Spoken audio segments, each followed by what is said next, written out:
What if the calm you remember from 1960s Ohio was not comfort, but something you learned to accept without question? There is something about life in Ohio during that era that people who lived through it cannot forget. Morning routines, steady workdays, familiar faces, and music that seemed to belong to every home at once. If you grew up then, you felt how belonging came naturally as long as you followed the unspoken rules. Compared to later years, life carried a quiet confidence, mixed with a subtle pressure to stay in line. Families, neighborhoods, and workplaces shared the same habits, creating a sense of order that felt both reassuring and limiting. If this kind of remembering resonates with you, like and subscribe to support the channel. Now, let's move closer to the everyday moments where those feelings took shape. That is where the deeper truth of living there begins to surface. Ohio, at the center of American manufacturing. Back then, Ohio felt like the engine room of the country. Factories hummed before sunrise and stayed loud after dark. I remember driving past long brick buildings where lights never fully went out, and that sight alone explained a lot. But that was only part of the story.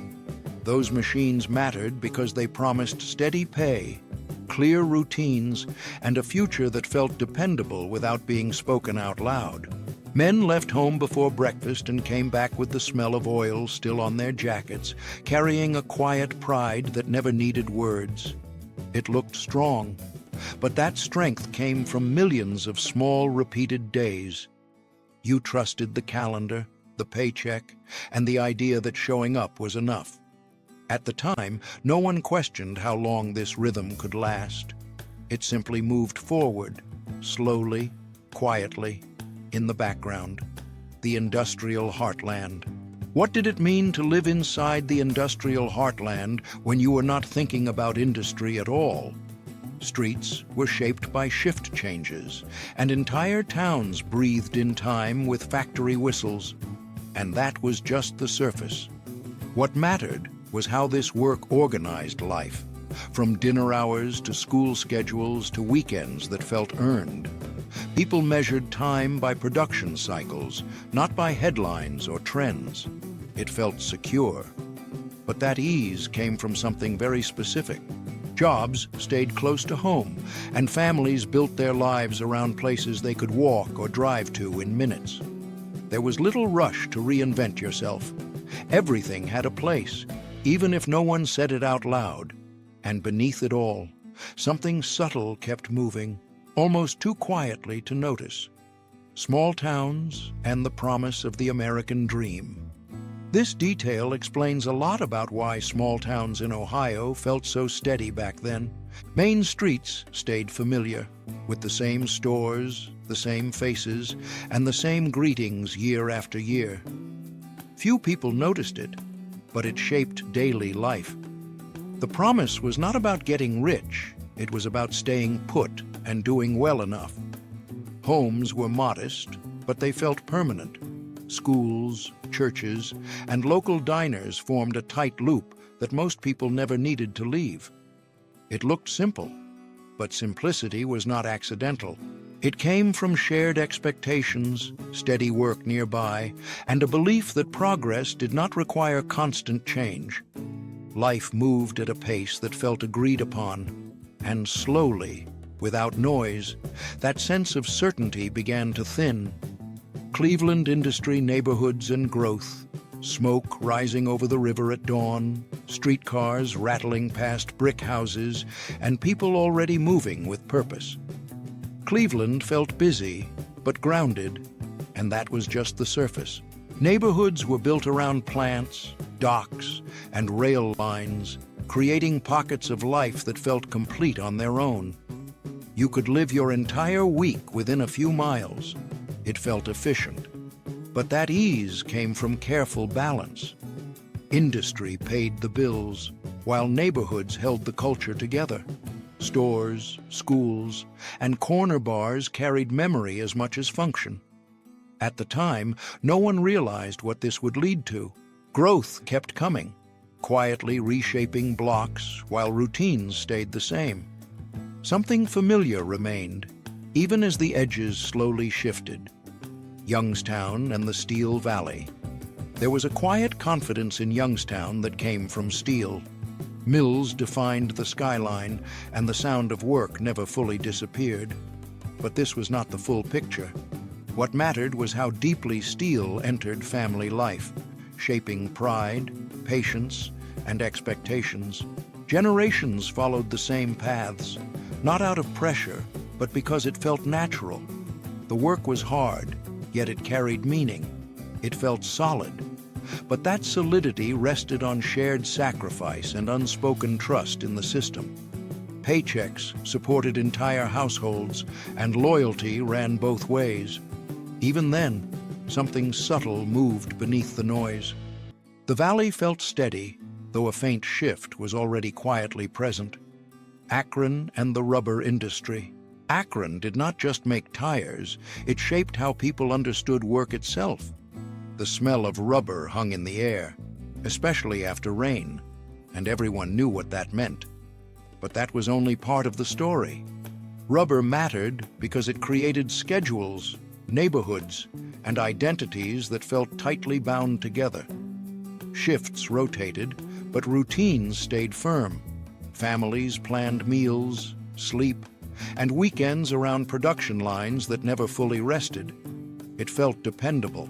But that dependability came from scale and repetition, from knowing the plants would be there tomorrow. You did not talk much about alternatives. Life rolled forward on familiar tracks, and somewhere between night shifts and early mornings, the rhythm continued, steady but quietly adjusting. Toledo, Columbus, and economic diversity. Why did Toledo and Columbus feel so different? Yet somehow connected, Toledo carried the weight of manufacturing and glass, while Columbus moved with schools, offices, and growing government work. And that contrast mattered. It showed how Ohio could hold multiple futures at once without calling attention to it. Toledo felt rooted. Columbus felt quietly flexible. It looked balanced. But that balance came from geography and timing. Jobs were spread across sectors, allowing families different paths without leaving the state. You could stay close to home and still shift direction. No one framed it as strategy. It simply felt practical. And beneath that practicality, something subtle kept unfolding, slowly, without announcement. Cincinnati and regional identity.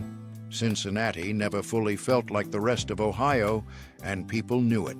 The city leaned south, culturally and historically, and that difference shaped everyday life. But this was not the full picture. What mattered was how regional identity created confidence rather than distance. Neighborhoods held strong traditions, food, accents, and habits that felt inherited. It felt settled, but that stability came from deep roots and long memory. Businesses, churches, and families stayed connected across generations. You did not rush to redefine yourself. The city moved at its own pace, and quietly. That sense of distinctiveness continued, familiar, yet gently shifting at the edges. Housing small towns and everyday life, front porches at dusk, kids riding bikes until streetlights came on and doors rarely locked. Housing felt modest, but solid. And that was just the surface. Homes mattered because they anchored routines, not status. Mortgages were manageable, yards were shared, and neighbors watched out without talking about it.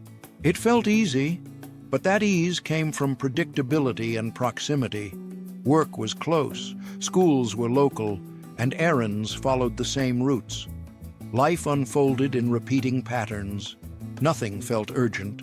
And yet, beneath those quiet evenings, something slowly shifted, almost unnoticed, like a season turning early. Food heritage and the culture of everyday Ohio. Meals carried more history than people admitted. Recipes passed through families, shaped by immigration, faith, and factory schedules. Few people noticed it, but it shaped daily life. Food connected neighborhoods, church basements, and weekend gatherings without effort. It felt familiar. But that familiarity came from shared timing and shared tables. Dinner followed shifts, holidays followed harvests, and celebrations followed tradition. You did not call it culture. You simply showed up and ate. And as those routines repeated, quietly, something began to loosen, though the flavors stayed the same. Agriculture, food, and shared culture. How could farm life shape Ohio even for people who never worked the land? Fields stretched beyond town edges, and harvest schedules quietly guided the year. But that was only part of the story. Agriculture mattered because it stabilized prices, routines, and expectations across the state. Local produce filled markets, school lunches, and family tables without much thought. Seasons were felt, not discussed. It felt grounded, but that grounding came from proximity and trust.